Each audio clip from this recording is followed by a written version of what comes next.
363, page 363.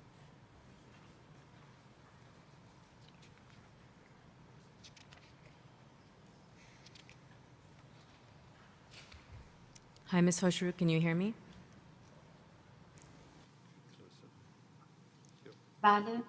Yes, I do.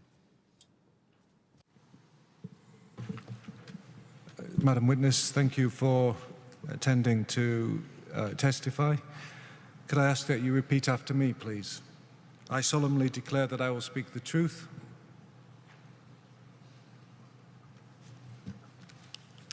I solemnly declare to tell the truth. Nothing but the truth. The whole truth and nothing but the truth. If you wait there, there'll be questions from counsel, followed by questions from the panel. Before you begin your testimony, we have a video we'd like to show.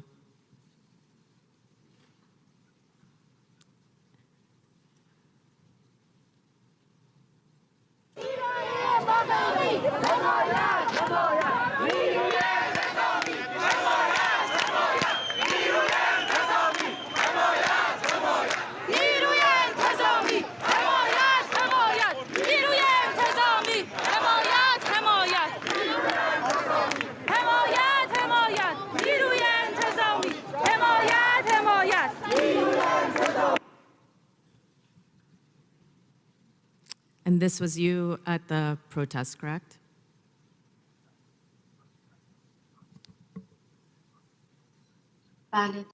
Yes, it is correct.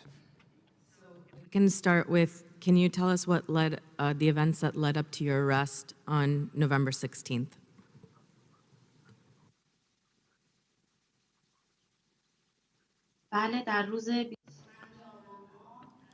On 16th of November, since our house is close to one of these squares in Lorestan province called Imam Square, I heard a lot of noise out there.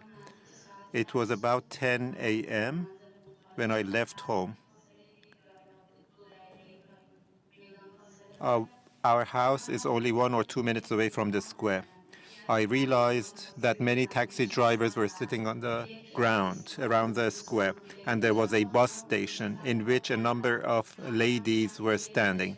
And then I saw some people were holding placards, and they were saying that they don't want petrol at such and such price. And then I realized that everybody was protesting against the increase in the petrol prices. And then what happened? Did you join the protests? Yes, there were a number of people there. Of course, before we went there, a number of people gave us masks. The population was increasing. There was a gentleman over there who was asking and insisting that we should have masks. And he said that he was a taxi driver. He was saying, "What are you scared of? You can even talk with masks and stay here till 12, and then we will see what decision has been made, whether the petrol prices would change or not." A thought sparked in my mind. I thought that if we stay in this square, apart from the trees, nobody would hear us. And therefore, I told the individuals present there that we should move and go towards the office of the representative of the leader. And we should gather over there. There is no use protesting in the square. Some welcomed my proposal. After me and a number of other ladies led the protests, first we were a small number of people. Every individual was saying what they thought and had their own propositions. But I became the leader of the group, and with the help of another gentleman who was chanting slogans and I was repeating it, we called on other people to join us so that the population would increase and to get to the point that we want. Ask you to slow down just a little bit so the interpreter can catch up with you. So what led to your arrest? On that day you were arrested, so tell us what happened.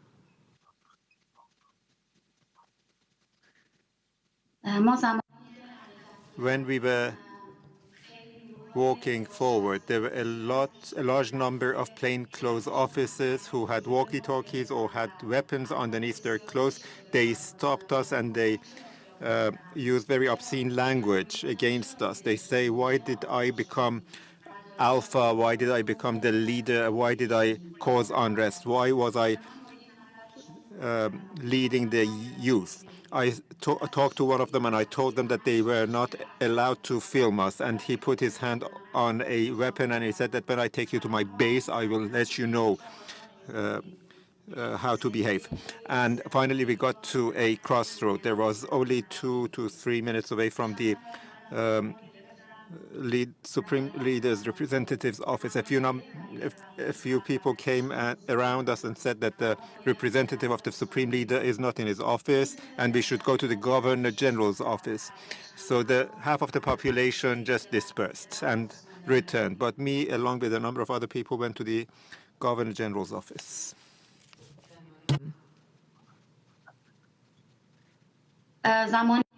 When we got to the Governor General's office, a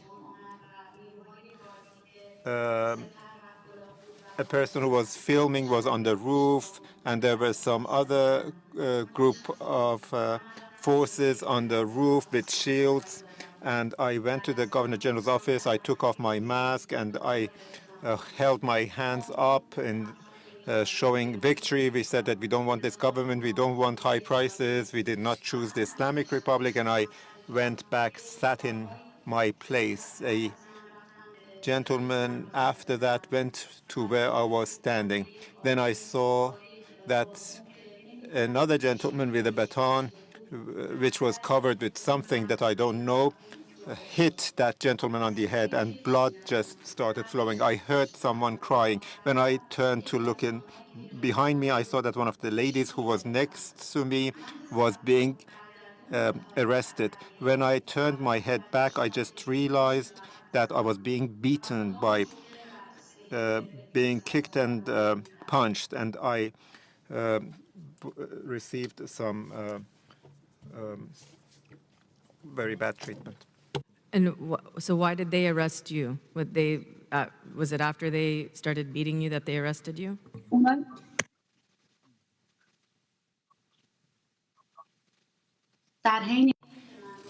While they were beating me, they forced me into a car. They arrested all of us. It was about 12 o'clock on 16th of November.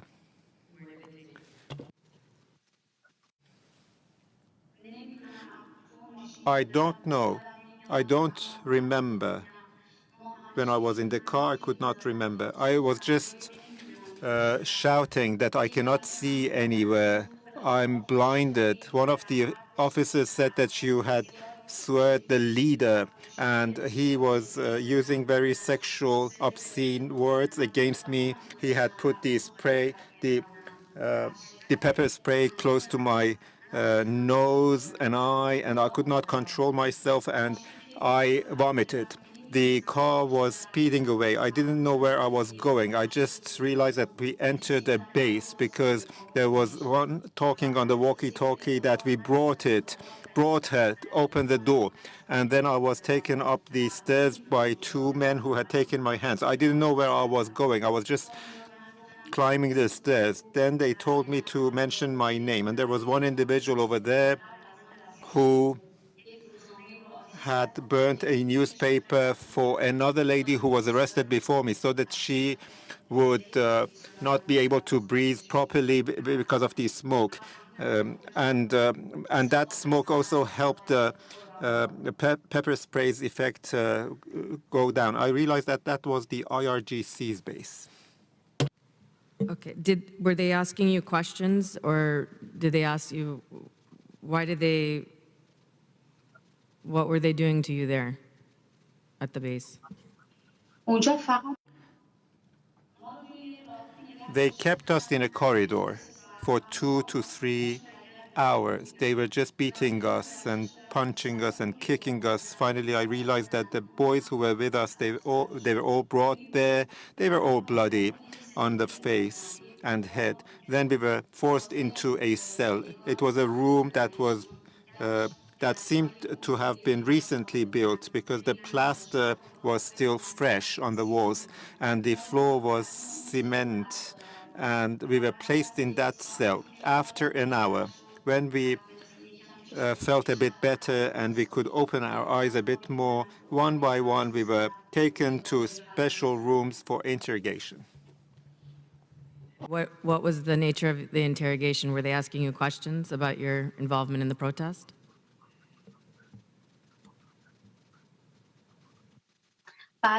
Yes, they were asking us who had paid us. They told us that we had gone there by the order of Pentagon. They were beating us, and they said that confess that you have gone to Israel, you've been trained, what you're doing is based on plan. That's why you were leading the population and you were bringing them here. They were asking us to confess who we have received money from, where did we go to America, where did we go to Israel, and when did Pentagon invite us to be trained, to get training to lead the protests. Okay, we have your statement, which is very detailed. So if there's anything else you'd like to present to us, and then after that, I'm going to let the panel ask you questions.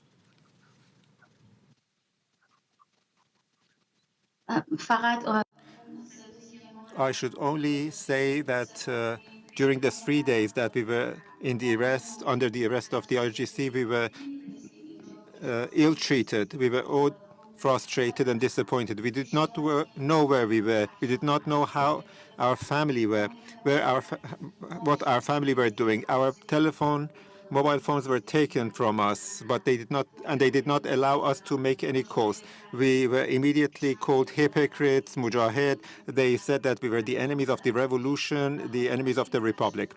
We felt really bad. And someone came to give us some medicine.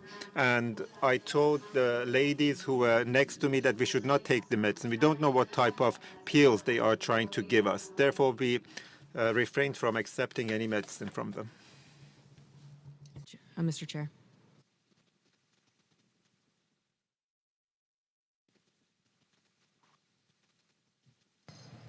No questions, I think, from the panel. Okay, thank you. Ms. Khoshrou. Thank you very much for testifying. We've all read your statement, which is very detailed, which is why and we've just heard what you've said, which is why we didn't have questions for you. But we will take into account all that we've read and all that we've heard. Thank you very much for testifying on what is undoubtedly difficult issues for you. Okay. I understand that the last witness is going to come back to deal with some further aspects of her testimony. Yes, that's right, Mr. Chair, and I apologize because it was a misunderstanding between her and I. Thank you.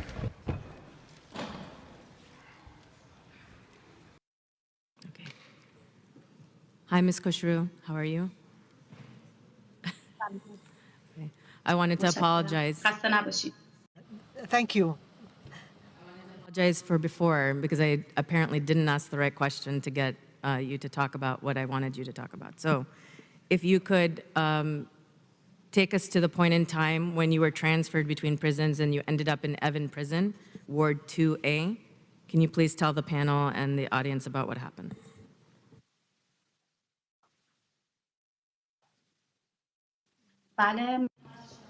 Yes, I just wanted to ask you and also the honorable judges that if there are any shortfalls in my testimony and if you need more questions, please ask them. I'll be happy to answer you.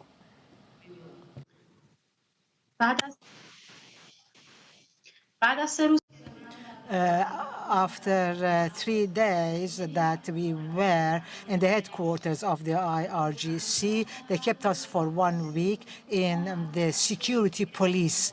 And every single day from morning, they took us to interrogation, especially me. There were 3 or 4 other ladies, and they took them to interrogation every other day. But they took me every day, and they consistently asked me, you have to tell us who has paid you, what dissident groups have paid you, and you came to Iran 1 week before the protests, and who has paid you? I was living with my partner, and after a week that we were in the security police headquarters, and because they were short of space, and because there were other criminals, thieves, etc., they were also there, and the space was very little, they transferred us to the women's prison in Khorramabad, and I spent 18 days in the women's prison in Khorramabad. And there were no wards for political prisoners. There were the wards for general crimes. The situation was awful. Every day they took me to interrogation in Khorramabad. And first of all, they would beat me up. That's to say, they did not interrogate me one day before beating me up first. The weekend in Iran is a Friday. And even a Friday, the IRGC would take me in a vehicle blindfolded. They would take me to the headquarters of the IRGC. They would beat me. They would interrogate me. They would torture me. And they continued it without stop. Even one day, they took me back to the prison. And the warden, the woman, was there. And I took off my clothes, and that person told this woman, why does this woman have so many scars on her body? Why do you take her and beat her up? And this person responded and said, you have no right to take this and write it in her file. And therefore, that other person is stopped. After 18 days, they said, we have to send you to Evin prison because experts have to interrogate you until you confess, because over here we are generalists, you will not confess. During this time, my family did not know anything about me. For 20 days almost, my family did not know anything about where I was. The courts, forensic medicine, the prisons. My mother went to all of those. Madam, could you just slow down a little bit, because what you're saying is being interpreted, and it's really important that everyone follows.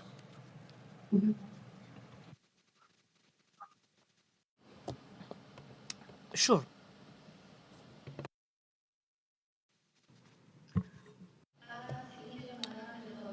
And my mother went to court, and she saw somebody that she knew.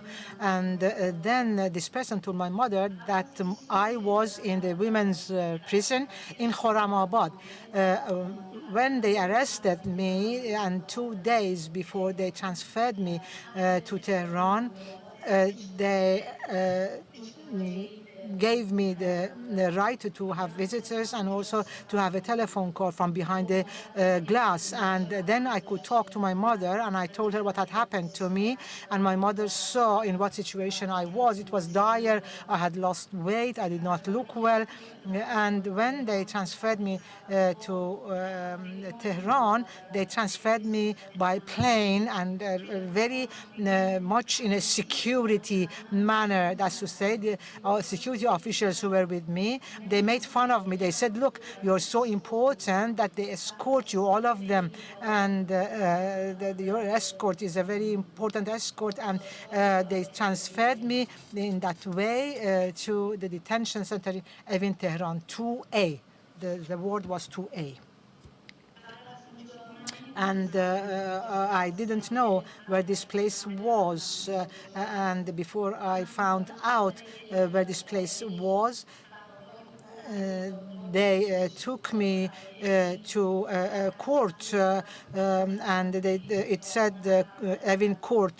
They handcuffed me. They put cuffs on my ankles, and there was another woman who was supervising me, and they gave my file to a person that I did not know. I had never seen him, and they said that he's the person who's going to take care of your case. I decided that I wanted to talk to the judge, and I said so, and they said, no, you have no right to go to the talk to the judge. You are somebody who has opposed the Islamic regime. You have no such rights.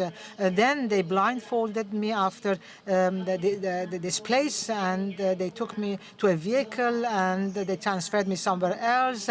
They took a photo of me. They asked my name, my family name, and they gave me new clothing, that's to say trousers and a long overcoat and also a headscarf. And they put me in a cell, and afterwards they put my blindfold out, and then I realized that also there are other cells and there are other rooms in which people were in the same place that I was. Do you remember what the charges were when you were taken to court?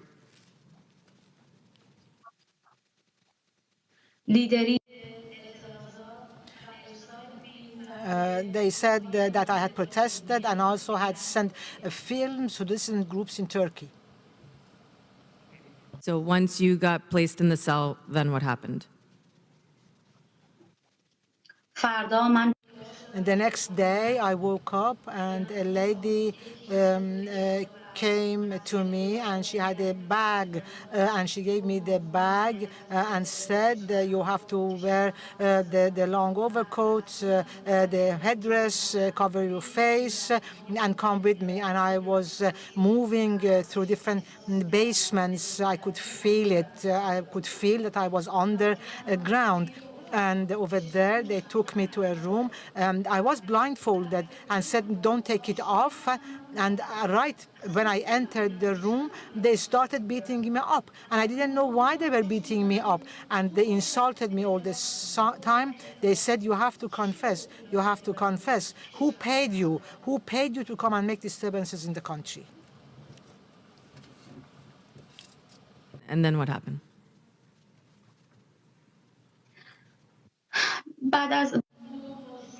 After the constant interrogations every day, it was every day, and I was beaten up every day. Such pressure was on me. After all this, one day they took me somewhere. From the morning when they took me, they said that we have the voices of your mother and your father, and they are pleading with us, and they want to know from where their daughter is transferred from Khorramabad. And they were playing the voices for me all the time, and they said, see what torture your family is going through. You have to confess. Where did you go to get training and then to come back to Iran and disturb the country? I really went through very difficult days. I was through tremendous pressure. I didn't know to what I had to confess. And I asked them, what am I to confess to? And they said, you know better than we do. Tell us. You must tell us why you came to this country. And they even made up charges and said that I have given money to every single protester, and I had told them to come and disturb the country. Interrogators a mix of men and women, or were they all men?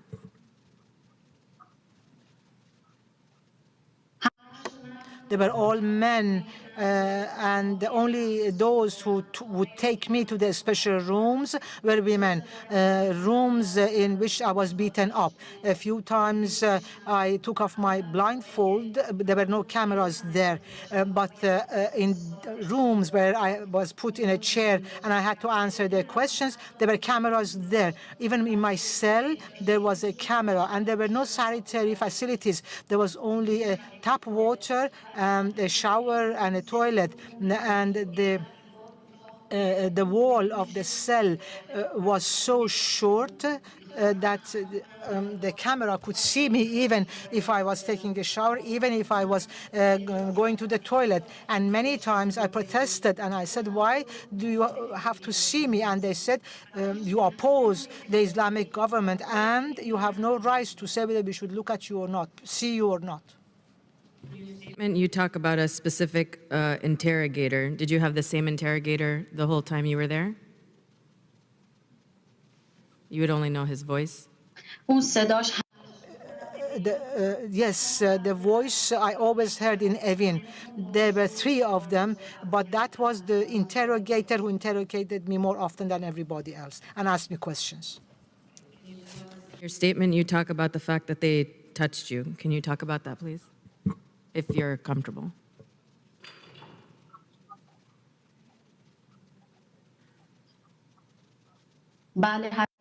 Yes, surely.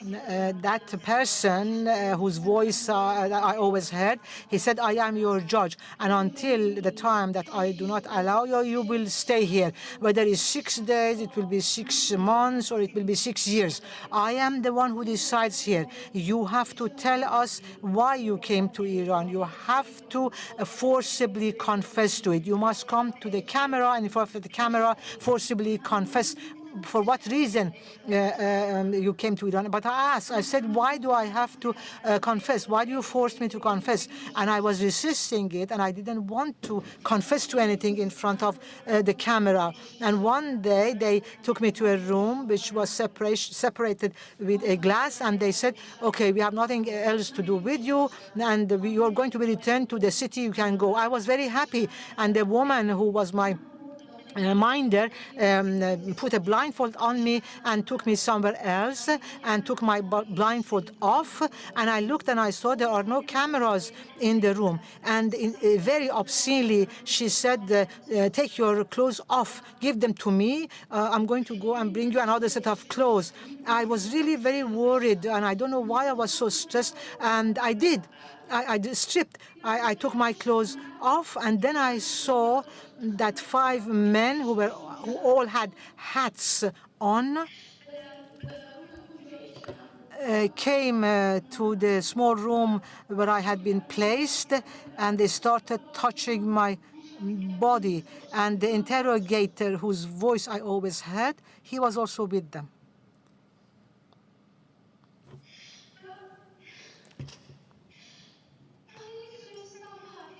I couldn't say anything. I had contractions all over my body. I couldn't believe that this was happening to me.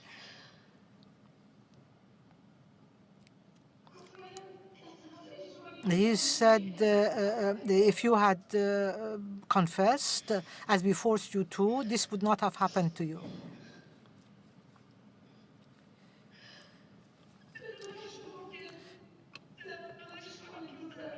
And he told the 2 of them, put her on the floor.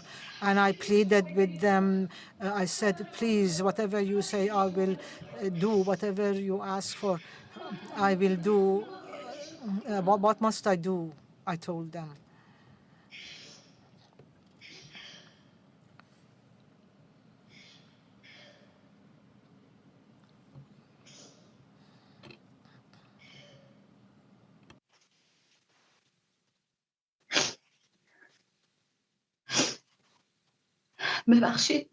Sorry. Comfortable.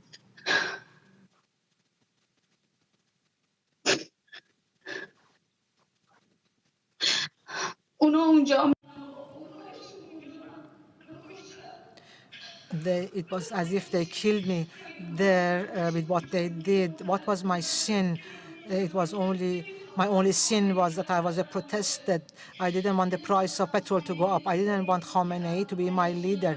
He's a terrorist, and his agents come and they call this kind of tribunal a terrorist tribunal, whereas from the very beginning of the Islamic Republic, they have committed and perpetrated many crimes. All the unrest in the Middle East is caused by them. Why? Why is it that they did this to me? And why is it they insulted me and said that I am a terrorist, whereas they are dipped in the blood of the honorable population of Iran?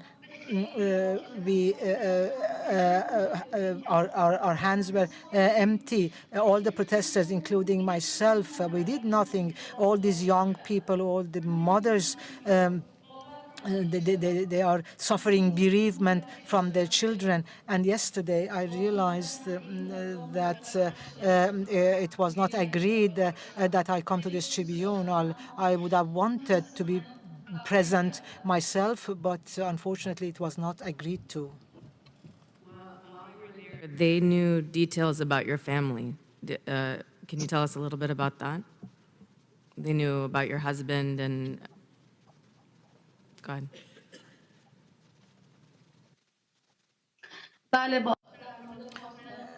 Yes, they knew about my partner. They were controlling all the telephone calls to our house. And even one day they had taken my parents, my mother and my father, for interrogation. And they were telling them, you have to tell us where your daughter went abroad, where she was trained. Your daughter is a saboteur. And they would call them, and 3 days they interrogated me, and after they obtained the forced confession, they gave me sheets of paper that I had to keep them, and in front of the camera I had to confess. It took them 3 days that how I had to do it so that they would accept it, because there were lots of people behind the cameras and behind me. After 3 days, when my confessions came to an end, they would take me they took me to my cell, as they would do every day, that they would take me to my cell and out of it. And I went on a hunger strike for 10 days. And I said, transfer me to Khorramabad. I consent, I will go to Khorramabad. I will go to the woman's prison. They can beat me up, it's all right. I just want to be released from here. I want to go to my own city. And then the interrogator would come and say, because you have sent out films to outside Iran, you have to stay in prison here for 15 years. And if you do not agree with us, you will be condemned to 15 years in prison.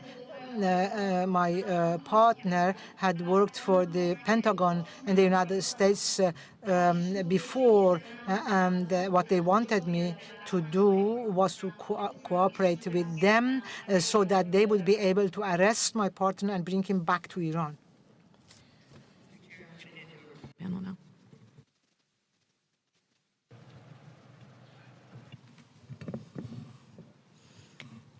Thank you, Madam Witness. Can I ask you, we're about 2 years since the events. How has it impacted your day-to-day life, what you experienced?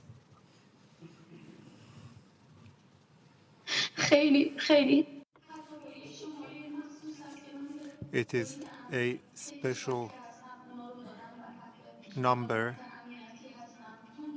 that with which I am being controlled. The security police even threatens my family while I'm here. On the second day of the court, my family was contacted. They told my family that I should not be present before this tribunal. Otherwise, my father and mother and the members of my family would be arrested. It has been a year now that I have been treated. I received therapy from a psychologist or psychotherapist in the U.S. I wish that they had killed me on the streets. I wish I was dead.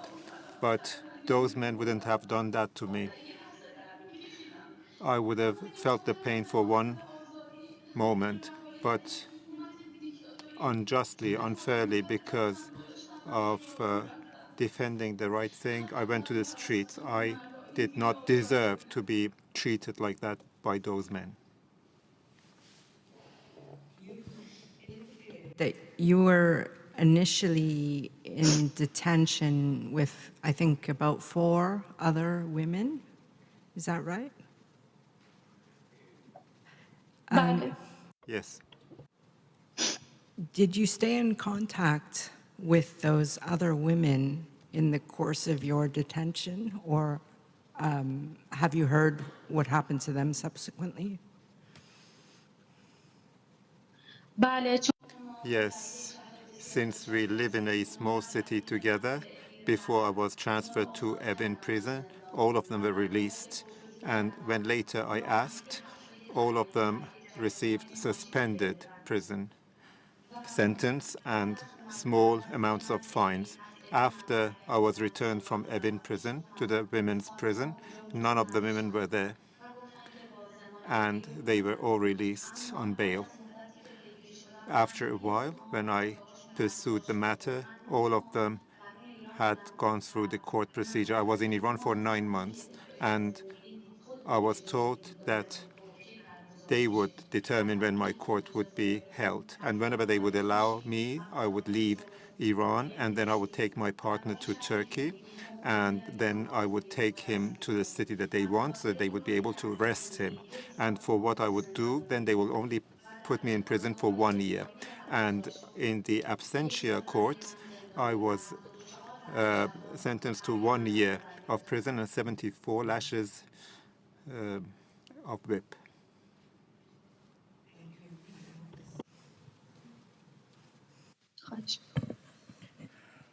Madam Witness, just follow up the question of my colleague.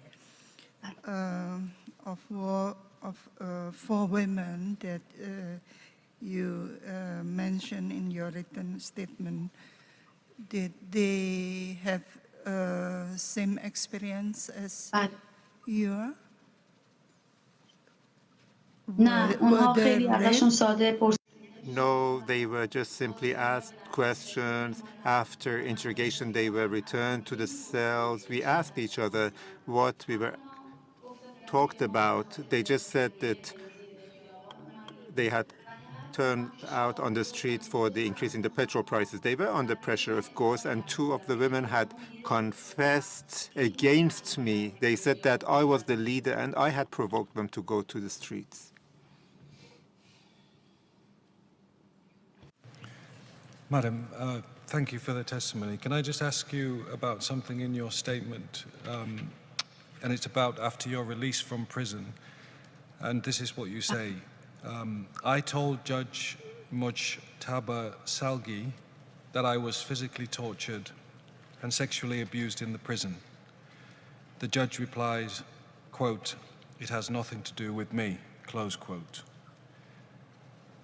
بله زمانی که برای When I was taken to the court, I told the judge, why did you allow these people to insult my family? My parents had gone to Razani, the prosecutor, and Mujtaba Salgi was my judge. They had insulted my parents several times. They had thrown them out of the room several times. And when I get to my last defense, I said, why did you allow the IRGC to decide for you?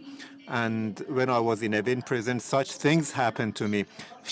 He said that this has got nothing to do with me. And my mother asked what had happened to my daughter. And the judge said, well, you go home and thank God there are thousands of people who have died. Your daughter is still alive. So go thank God for it. Much, Madam.